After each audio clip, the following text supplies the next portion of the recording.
The president used the word wiretap in quotes to mean broadly surveillance and other activities. That's going to be a great story.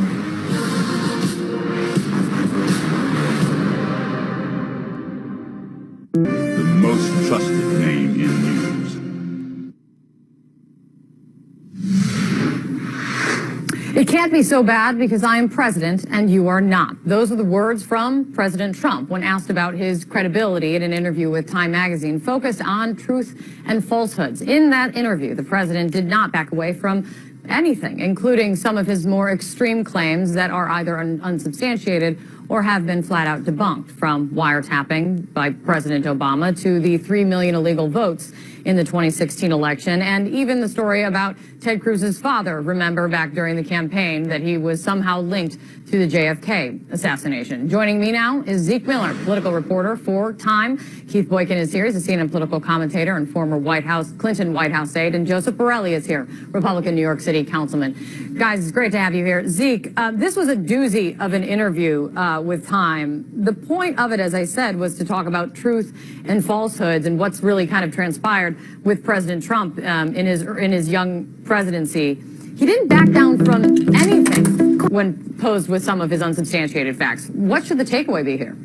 I think that's the takeaway. It's that a lot of what the story tries to do is unpack the mechanics of how Donald Trump uses the truth and uses falsehood to service his own political agenda. And what we saw here in that interview yesterday with Time's Michael Shear is that he doesn't back away. He tries to leave himself a little bit of wiggle room, a little escape hatch in case something might be proven that he gets too high. He'll drop in a little perhaps this, or people are saying that, or I read it in a newspaper, which might happen to be the National Enquirer. There's always the mechanics of it sort of highlight just how Donald Trump tries to use this and how, how he tries to use fact and fiction in ways to bolster his own political agenda. But when you hear, Joseph, what you hear from the president, you did in this interview, when he's faced with a claim that has been debunked, has been proven wrong, and this is one of his quotes, I'm not saying, I'm quoting. I mean, the Ted Cruz's father JFK assassination link, remember, that came from the National Enquirer. When he was asked about it, he says, well, that was a newspaper. I didn't say that. I was referring to a newspaper. That's like me saying, no, Joseph, I'm not asking you a question. I'm just saying words. There's a question mark on the end, and I'm staring directly at you. I mean, is it's Look, the epitome of a distinction with a difference without a distinction. Well, let's start here. Whatever it is. Even this article concedes that many of the things Donald Trump has tweeted that he was originally denounced for were proven accurate.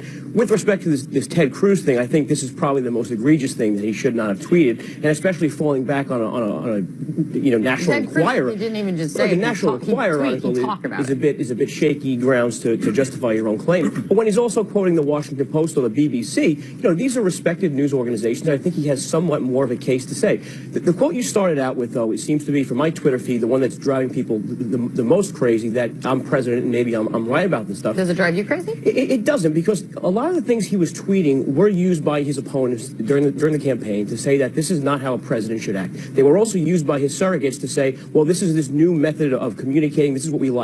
And objectively speaking, he did win enough votes. He did win enough electoral votes to become president. And that gets to actually an important point of all this.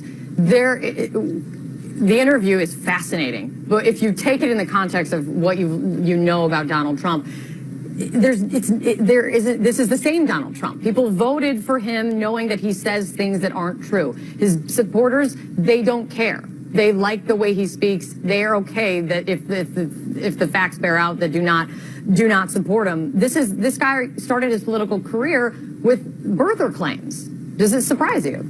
No, it doesn't surprise me, and it's shocking that it doesn't surprise me. But he also said during the campaign, Kate, that a person who is under FBI investigation cannot be president of the United States. And now we have Donald Trump under FBI investigation as president of the United States. That's an example not only of something that is crazy, but it's also it's a question of his hypocrisy. The big issue, though, the larger question is, does this change when you're president versus campaigning? Apparently not. He doesn't know that he's not still campaigning. He's out in Kentucky. He's in Tennessee. When it comes to his base, do you think it changes for them? No, and that's the sad part about it, because even the polls are at the lowest point we have right now, 37% approval rate. rating. He's still got 37% of people who support him, and that's troubling. But look, there's a character issue here. This is a guy who has spent his entire life with no accountability. His daddy bailed him out when his business failed. He gave him $14 million in loans. He got bankruptcy time after time after time when his businesses failed as an adult. Right, but Keith, this is a guy who was elected, and now, a lot of people did not think he, quote unquote, in polls had the temperament to be president. They still and he doesn't. Look, when the Yemen raid failed, he blamed the generals. He didn't accept responsibility for the death of Brian. Is this the genius of Donald Trump then? Because this is who he is. He's a dishonest man. Just a few days ago, when he had the press conference with Angela Merkel sitting next to him, he was asked about the GCHQ, the issue about the British intelligence. And you know what he did? He blamed Fox News. He wouldn't even take responsibility for spreading a lie. And that gets to kind of, is there a tipping point, Zeke? Because after that, you have the Wall Street Journal editorial board, very friendly, typically to Republican presidents especially,